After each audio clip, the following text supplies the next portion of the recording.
रमजान के महीने में अपने माँ बाप से पूछ रहे हैं, अब्बू डैडी आप खाना क्यों नहीं खाते, क्या बात है। माँ बाप ने कहा कि हम तो रोजे से हैं बेटा। ये छोटे छोटे बच्चे पूछते हैं कि रोजा क्या है। कब बेटे हम सुबह सूरज निकलने से पहले सहरी कर लेते हैं और शाम तक खाने को छोड़ देते हैं, जब सूरज गुरूब हो जाता है तब हम खाना खाने बैठते हैं, ऐसा अल्लाह का हुक्म है। ये छोटा बच्चा जो ज़हनी तौर पर गुलाम हो चुका है और इसके दिमाग में इसकी टीचर ने ये भर दिया है।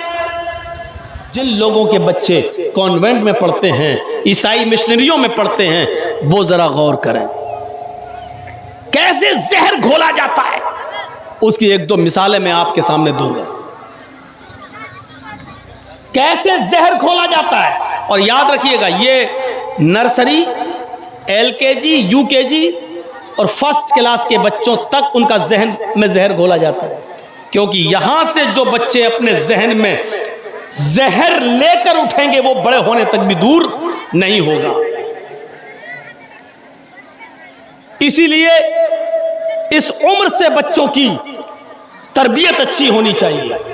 हमारे घर की जो औरतें हैं ना, इसी उम्र में अपने बच्चों को घटिया कपड़े पहनाती हैं। मसलन 4, 5, 6 साल की लड़की है, उसको चड्डी पहना दी, उसको इतना सा फ्रॉक पहना दिया और वो घूम रही है।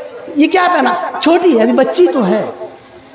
याद रखिएगा, जो बच्ची इस उम्र में आपने अपनी बच्ची पर कंट्रोल नहीं किया और इस 5-6 साल की बच्ची के पहनावे पर अगर आपने कंट्रोल नहीं किया तो ये लड़की बड़े होकर कभी हिजाब नहीं पहनेगी, क्योंकि उसका माइंड, उसके दिमाग में ये भरा जा चुका है कि जिस्म का जैसे चेहरा खुला है, ऐसे अगर पैर खोल दिया तो क्या है, हाथ खुला है अगर पैर खुल गया तो क्या है, ये भी तो जिस्म का एक हिस्सा है। उसके दिमाग में ये चीज भर जाएगी। इसलिए जरूरत है इस बात की कि इस उम्र से अपने बच्चियों पर, अपने घर की लड़के और लड़कियों पर कंट्रोल किया जाए। मौलाना साहब, छोटी बच्चियों को कौन रोएगा, बड़ी बच्चियों का हाल देख लो। देखता हूं, मालूम है किस हद तक गिरा है।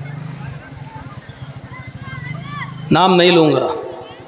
एक ईसाई मिशनरी है, कॉन्वेंट स्कूल है, उस स्कूल के अंदर छोटे से बच्चों का, लड़के हो या लड़कियां, खास तौर पर मुसलमान पढ़ रहे हैं सब उनका।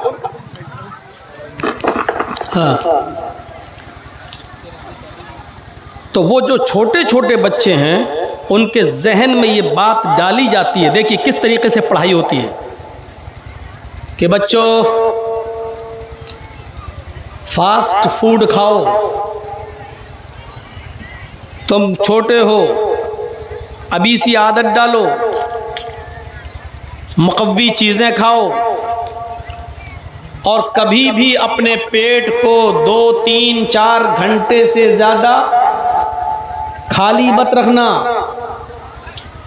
जिस पेट को 2-3 घंटे तक, 4-5 घंटे तक ग़िज़ा नहीं पहुंचती, वो जिस्म कमज़ोर हो जाता है, लागर हो जाता है और फिर बड़े होकर तुम कोई काम नहीं कर सकते हो।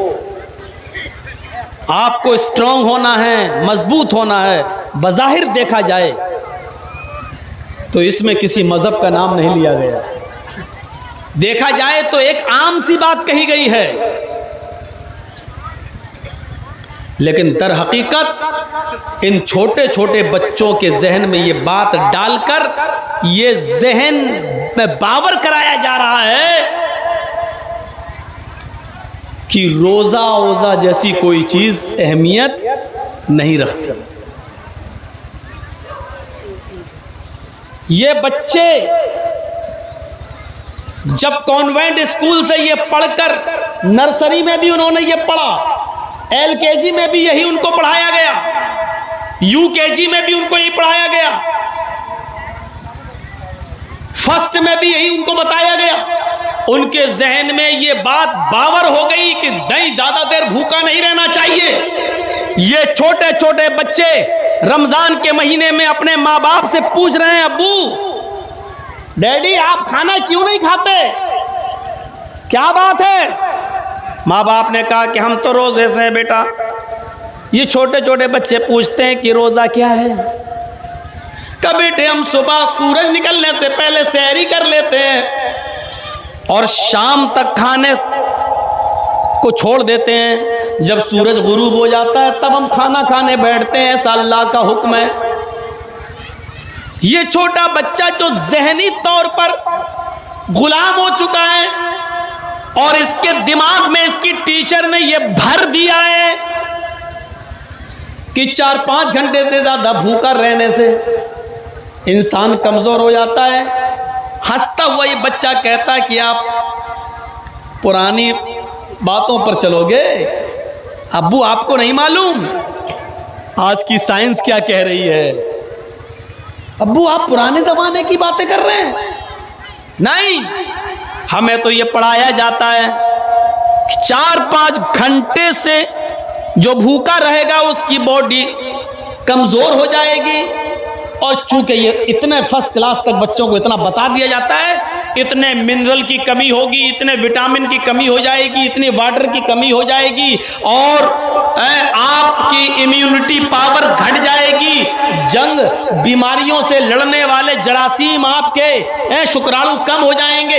ये सारी चीजें उन बच्चों के जहन में भर दी जाती है और ये बच्चे बड़े होकर न तो खुद रोजा रखते हैं और ना ही अपने माँ बाप को रोजा रखते हुए देखते हैं तो हंसते हैं। इस तरीके से अब इन लोगों को खतरा इन बच्चों से नहीं है। माँ बाप बुढ़ापे को पहुंच चुके हैं, ये तो मरने वाले हैं। ये भले ही कुरान और हदीस पर अमल कर रहे हैं लेकिन मर जाएंगे। लेकिन उन्होंने एक ऐसी जनरेशन तैयार कर दी है और उनके जहन में ऐसा जहर घोल दिया है कि ये बच्चे बड़े भी अगर हो गए तो रोजे से और नमाज से ये दूर हो जाएंगे, इसलिए वो अपने मकसद में कामयाब हो गए। ये कॉन्वेंट स्कूलों का हाल है। कॉन्वेंट स्कूलों का इस तरीके से पढ़ाई हो रही है। मेरे भाइयों, हम क्या कहेंगे इस पढ़ाई को? एक और कॉन्वेंट स्कूल है। ऐसे स्कूल कितने ज्यादा हैं? ये तो वो स्कूल हैं जो पता चल गया है और जिनके बारे में पता नहीं चला अंदरूनी तौर पर जो स्कीम है, जो पढ़ाई हो रही है, बड़ी खतरनाक। एक और कॉन्वेंट स्कूल है आपके इसी भारत के अंदर, इसी हिंदुस्तान के अंदर। उस कॉन्वेंट स्कूल में ये पढ़ाया जा रहा है, बच्चों पेशाब जब लगे तो फौरन कर लेना चाहिए, फौरन परमिशन मांगना, एक उंगली उठा देना, चाहे कितना अहम पीरियड हो हम आपको परमिशन दे देंगे, तुम पेशाब करने चले जाना। ज्यादा देर पेशाब रोकने से मसाने कमजोर हो जाते हैं। दिल, ये लीवर का जो मसाना होता है वो कमजोर हो जाता है, इसलिए बहुत सी बीमारियां उससे जन्म लेती हैं। छोटे छोटे बच्चों को जब ये पढ़ाया जा रहा है और फौरन जैसे बच्चे ने उंगली उठाई, मैडम कह रही जाओ, ये बच्चों के जहन में ये बिठा दिया गया है कि पेशाब लगे तो रोकना नहीं चाहिए, फौरन पेशाब करना चाहिए। स्कूल में तो ठीक है, धीरे धीरे बड़ा हो रहा है, अब उस बच्चे के जहन में वही बैठा है, पेशाब लगता है, गाड़ी रोकी, फौरन गया और उसने पैंट की चैन खोली और खड़े होकर पेशाब कर दिया। फिर ये बच्चे पेशाब करने के ऐसे आदी बन जाते हैं कि बड़े होकर भी कि अपने घर में भी रहते हैं तो फिर पानी का इस्तेमाल नहीं करते, इस्तिंजा करने की आदत नहीं है। उनको जब पेशाब लगा तो कर दिया। उनको यही बताया जा रहा है कि जब तुम खड़े होकर पेशाब कर लोगे, पानी का इस्तेमाल नहीं करोगे तो तुम्हारे कपड़े खराब होंगे, तुम भी नापाक रहोगे, फिर अजान की आवाज आएगी, तुम मस्जिद में जा ही नहीं पाओगे। इसलिए अकीदे की खराबी इस तरीके से पैदा की जा रही है इन कॉन्वेंट स्कूलों में, साइंस का नाम लेकर, कि साइंस भी ये कहती है कि पेशाब अगर रोकोगे और ज्यादा देर रोकोगे तो मसाना कमजोर हो जाता है, फिर तुम लाइलाज बीमारियों में मुब्तला हो जाओगे। इन बच्चों के जहन में बड़े होने के बाद भी वही चीज भरी पड़ी है और ऐसी भरी पड़ी है कि वो पेशाब करते हैं और इस्तिंजा नहीं करते हैं और अल्लाह रब्बुल आलमीन की लानत के मुस्तहिक हो जाते हैं। जबकि हदीस ये कहती है कि कब्र में आजाब सबसे ज्यादा दो चीज़ों की वजह से होता है, एक गीबत और चुगली की वजह से, और एक पेशाब करके इस्तंजा न करने की वजह से, यानी पेशाब की छींटों से न बचने की वजह से हम अल्लाह की लानत के मुस्तहिक हो जाते हैं। कितने लोग हैं, अभी जनाजे की नमाज हो जाए, यहाँ पर पढ़ने जनाजा हो किसी का, फिर आप देख लीजिएगा, अपने आप आपको पता चल जाएगा कि कितने लोग पाक हैं और कितने लोग नापाक हैं। कितने लोग नमाज पढ़ रहे हैं जनाजा और कितने लोग बाहर खड़े हैं। क्यों? क्योंकि वो नमाज पढ़ने के लायक नहीं है। इस जलसे में अगर हाथ उठवाऊंगे कितने पाक और कितने नापाक, तो अभी सब उठा लेंगे। लेकिन हम जानते हैं कि सब पाक नहीं हो सकते हैं, हम जानते हैं। इस तरीके से जहन खराब किया जा रहा है कॉन्वेंट स्कूलों के अंदर, और ये साजिश है मुसलमानों के बच्चों को इस्लाम से दूर करने की। और हम आला तालीम के चक्कर में, मेरा बेटा कहाँ पढ़ रहा, कॉन्वेंट में पढ़ रहा, अच्छे स्कूल में पढ़ रहा, इंग्लिश मीडियम स्कूल में पढ़ रहा, लेकिन हम इन साजिशों को समझ नहीं पा रहे। बेटा आके बताता, पापा आज मैडम ने ये पढ़ाया कि ज्यादा देर पेशाब को अगर रोकेंगे तो मसाना कमज़ोर होता है। और बाप समझ रहा, वाह मेरा बेटा कितनी अच्छी साइंस पढ़ रहा है, मैडम उसको मेडिकल बायो पढ़ा रही है, मैडम उसको बतला रही है कि ये कितनी अच्छी है, लेकिन उसके पीछे उसको ये नहीं मालूम कि साजिश क्या रची गई है। इन मुसलमान बच्चों के जहन में अभी से ये बात डाल दी जाए ताकि बड़े होने तक पेशाब लगते ही फौरन पेशाब कर लें, ये पानी का इंतजार न करें, क्योंकि इनके जहन में ये बैठा रहेगा कि पेशाब अगर रोकेंगे पानी के इंतजार तक, तब तक तो हमारा कहीं मसाना कमजोर ना हो जाए। इसलिए वो बेचारे खड़े होकर भी पेशाब कर लेते हैं, बैठ के भी करते हैं तो बगैर पानी के पेशाब करते हैं। जबकि थोड़ी देर 5 मिनट 10 मिनट 15 मिनट तक पेशाब को रोकना और पानी के इंतजार तक पेशाब को रोके रहने में कोई बुराई नहीं है, और कोई आपके मसाने पे कमजोरी नहीं पैदा होगी। मेरे भाइयों, ऐसा होता है, लेकिन हमारे जहनों में यह भर दिया गया है, यह कॉन्वेंट स्कूलों की एक साजिश है।